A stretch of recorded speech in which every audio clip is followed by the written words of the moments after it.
Hello everyone, मैं हूँ आपके साथ सिर अली और आप देख रहे हैं न्यूज़ 41 नेटवर्क। हर खबर खास। आइए देखते हैं क्या है आज की खास खबर। You are watching News 41 Network. अस्सलाम वालेकुम, नमस्कार। आज ये जो पत्रकार परिषद दी गई है वो लेने का कारण है शासन ने अनलॉक द चेन, मतलब चेन को ब्रेक करने का जो निर्देश पारित किया है। उससे पहले हम अनलॉक बोलते थे, तो उसके हिसाब से हमें मालेगांव महापालिका क्षेत्र में इन निर्देशक की अमलबजानी कैसे करनी है और किस किस क्षेत्र में करनी है, इसकी माहिती देने के लिए इसे लिया गया था। तो सबसे अहम बात यह है कि धारा 144 लग गई है। शाम को 8 बजे से सुबह 7 बजे तक कोई भी क्रियाकलाप कानूनी नहीं होगा। और अहम बात इसमें और ऐसी है कि जो हॉकर्स रास्ते के किनारे जो खाना वगैरह खिलाते लोगों, जैसे पानीपुरी वाले ठेले वाले हो गए, तो वो होम डिलीवरी दे सकते, वो वहाँ पे खाना उनको लोगों को नहीं दे सकते। उनको वहाँ पे जो डिलीवरी लेने के लिए आएंगे उनको सामाजिक अंतर का निर्देश उनको पालन करना पड़ेगा, सैनिटाइजर यूज करना पड़ेगा। उसके बाद शासन ने एक और इम्पोर्टेंट और अहम चीज रखी हुई है, वो अत्यावश्यक सेवा, उसे उन्होंने निश्चित कर दिया है। इससे पहले उसे निश्चित नहीं किया हुआ था। तो अत्यावश्यक सेवा में उन्होंने हॉस्पिटल दिया है, किराना माल दिया है, भाजीपाला दुकान है, विद्यालय है, बेकरी है, मिठाई की दुकान है, अन्न धान्य दुकान है, सार्वजनिक वाहतूक है, फिर अपने जो कॉर्पोरेशन सेवाएं देती है, पानी वगैरह विद्युत सब आनंद किया है, माल की वाहतूक है, खेती की सब सेवाएं है, ई कॉमर्स है, मान्यता प्राप्त जो मीडिया है, इलेक्ट्रॉनिक मीडिया और सब मीडिया है, और फिर मालेगांव महापालिका जिसे अनुमति करता है वो सब चीजें इसमें है। उसके बाद आज ही अभी शासन ने कुछ और सेवाएं इसमें डाली है, जैसे कि पेट्रोल पंप है, सब माल वाहतूक सेवा है, डाटा सेंटर है, क्लाउड सेवा है, आईटी के संबंधित सब सेवाएं है, शासकीय और खासगी सुरक्षा है, सिक्योरिटी सेवा है, और फिर फल विक्रेता है, उनको भी शासन ने अनुमति कर दिया है।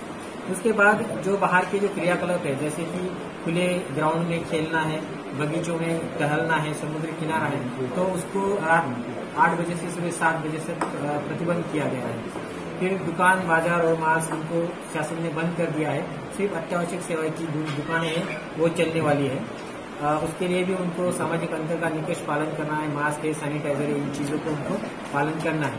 फिर सार्वजनिक वाहतूक में उन्होंने रिक्शा है तो रिक्शा पे सिर्फ 2 लोग सवारी कर सकते हैं चालक के साथ। अगर 4 चक्की बस है तो उसको आरटीओ ने जो मान्यता दी है उसके हिसाब से 50% की क्षमता पे काम करना है और चालक रहेगा। और उसमें मास्क कंपल्सरी किया है, जो मास्क नहीं पहनता उसको 500 रुपये का दंड इसमें प्रस्तावित किया हुआ है। और उसके साथ जिसकी गाड़ी है वो ओनर मास्क पहनता भी है तो वो मास्क में पहनने वाले उस व्यक्ति के लिए भी उसको 500 रुपये का अलग सा दंड इसमें निश्चित किया गया है। फिर इसमें ऐसे कुछ कार्यालय है, मतलब जिनको सिर्फ खुला रखना है, बाकी सब कार्यालय यहाँ पे जो प्राइवेट कार्यालय है वो बंद रहने वाले हैं। तो खुले कौन से रहने वाले हैं, तो सरकारी सार्वजनिक क्षेत्र के जो उपक्रम है, खासगी और प्राइवेट बैंक है, फिर बीएससी NSE जो स्टॉक एक्सचेंजेस के व्यवहार है, विद्युत पुरवठा करने वाली कंपनियां हैं, दूरध्वनि सेवा मतलब मोबाइल वाली, बीमा और वैद्यकीय बीमा वाली कंपनियां, औषध कंपनियां। उसके बावजूद शासन ने आज भी कुछ इसमें कुछ सेवाएं ऐड की है, जैसे कि सेबी है, स्टॉक एक्सचेंज के बारे में नियमन करती है। फिर भारतीय रिजर्व बैंक से निगडित जो संस्थाएं है उनको भी उन्होंने अनुमति किया है। फिर सब नॉन बैंकिंग वित्तीय संस्था है, फिर सूक्ष्म वित्तीय पूर्णा माइक्रो फाइनेंस वाली जो है उनको अनुमति किया है। वकील लोग जो लॉयर्स है उनकी सेवा को अनुमति किया गया है। फिर कस्टम हाउस एजेंट जो लस देने वाले हैं, मतलब जो डोज देते हैं, वो जीवन रक्षक औषध है और औषधि उत्पादन, तो उनको उन्होंने अनुमति किया है। और फिर जो शासकीय कार्यालय है वो 50% की उपस्थिति से चलेंगे, और जो अत्यावश्यक सेवा के कार्यालय है उनमें 100% की उपस्थिति उन्होंने अनुमति की हुई है। उसके बाद जो खासगी वाहतूक है, जो पर्सनल व्हीकल से ट्रांसपोर्ट किया जाता है, तो उसमें जो क्षमता है उस क्षमता से एक भी व्यक्ति ज्यादा ना हो। और दूसरी बात, कोई भी व्यक्ति खड़ा रह के प्रवास न करे, इतने हद तक उसको प्रवासियों को अपनी गाड़ी में लेना है। सब कर्मनुक और मनोरंजन के जो भी कार्यकलाप है उन्होंने प्रतिबंधित कर दिया है। जैसे सिनेमा हॉल बंद रहेंगे, मालेगांव के लिए बहुत इंपॉर्टेंट है, नाट्यगृह बंद है, सभागृह बंद है, मनोरंजन park, arcade, video game parlour सब बंद है, वाटर पार्क बंद रहेंगे, क्लब, धर्म तालाब, जिम, खेल की मैदान ये सब बंद रहेंगे। वैसे रेस्टोरेंट और बार के बारे में भी उन्होंने निर्देश दिए हैं तो ऐसे रेस्टोरेंट बार जो एक होटल का पार्ट है वो सिर्फ चालू रहेंगे। किस लिए? वो होटल में जो रहने वाले प्रवासी है या फिर कोई नागरिक है उनके लिए, और जो बाहर के लोग हैं तो उनके लिए वो सिर्फ होम डिलीवरी दे सकते हैं। मतलब वहां आके उस रेस्टोरेंट में कोई खा नहीं सकता, उस रेस्टोरेंट में सिर्फ कौन खा सकता है? वो होटल में रहने वाले लोग खा सकते हैं। और जो बाहर के रेस्टोरेंट और बार है जो शहर में के, तो वो सिर्फ होम डिलीवरी दे सकते हैं। वहां के हम जाके उनको ऑर्डर दे सकते हैं और वहां से हम ऑर्डर स्वीकार कर सकते हैं। लेकिन इसमें शुक्रवार रात 8 बजे से सोमवार सुबह 7 बजे तक आप वहां जाके डिलीवरी भी नहीं ले सकते, सिर्फ होम डिलीवरी अलाउड है। वहां आप जाके ऑर्डर भी नहीं दे सकते, तो दे सकते। उसके बाद जो धार्मिक स्थल है, मतलब मस्जिद है, मंदिर है, सब बंद रहेंगी। किसके लिए?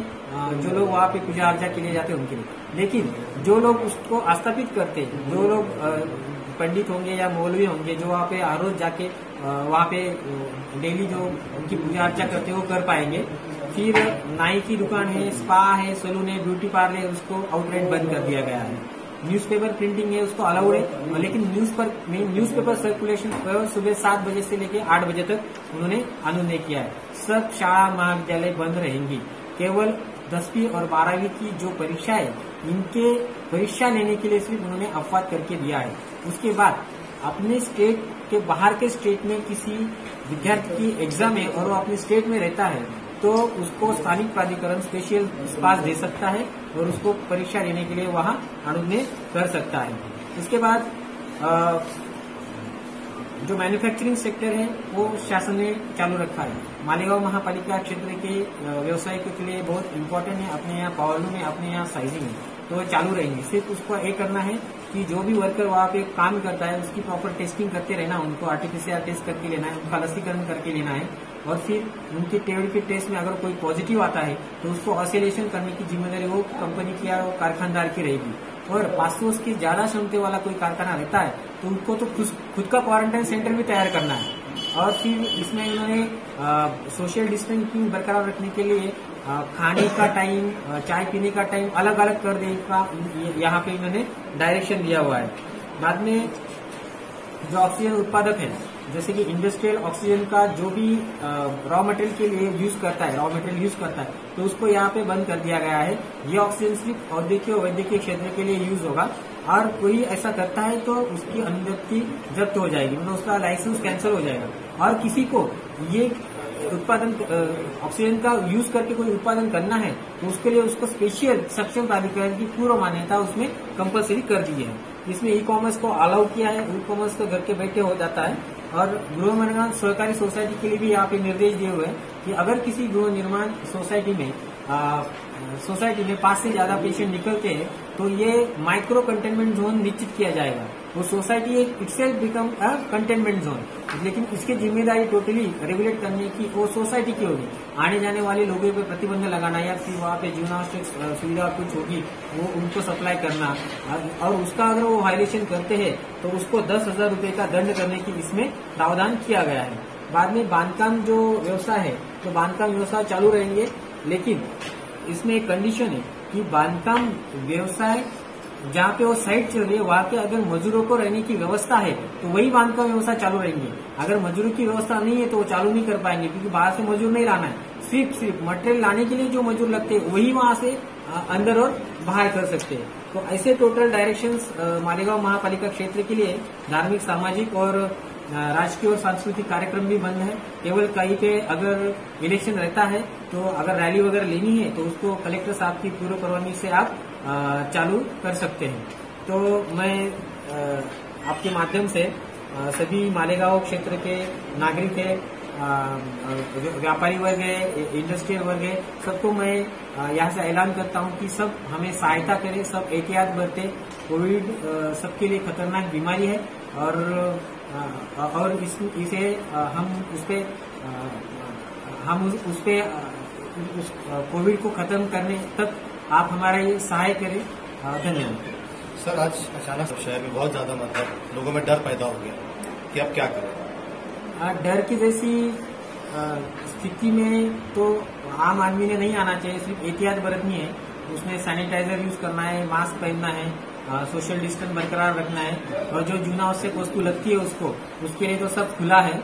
सिर्फ सिर्फ जो उसके खेलने कूदने के कुछ आसार है थोड़ा कम हो जाएंगे, मनोरंजन के साधन कम हो जाएंगे, लेकिन उसके पास मोबाइल रहता है, घर पे टीवी रहता है, तो उससे वो खुद का मनोरंजन कर पाएगा। सर वो ऑक्सीजन को लेकर मतलब जो गाइडलाइन रही है कि सिर्फ क्वारंटाइन लोगों के लिए ऑक्सीजन है, कुछ लोगों का व्यवसाय जो तो ऑक्सीजन गैस सिलेंडर से भी चलता है, क्या उनको मिलेगा? नहीं मिलेगा। फिलहाल जो परिस्थिति है 30 तारीख तक की गाइडलाइंस है, तो उसमें सिर्फ हमें आरोग्य सेवा के लिए ही ऑक्सीजन का यूज करना है। तो ये जो इंडस्ट्रियल एक्टिविटी है जिसमें ऑक्सीजन का रॉ मटेरियल करके यूज किया जाता है, तो उसके लिए अब वो यूज नहीं कर पाएंगे 30 तारीख को। Thank you sir.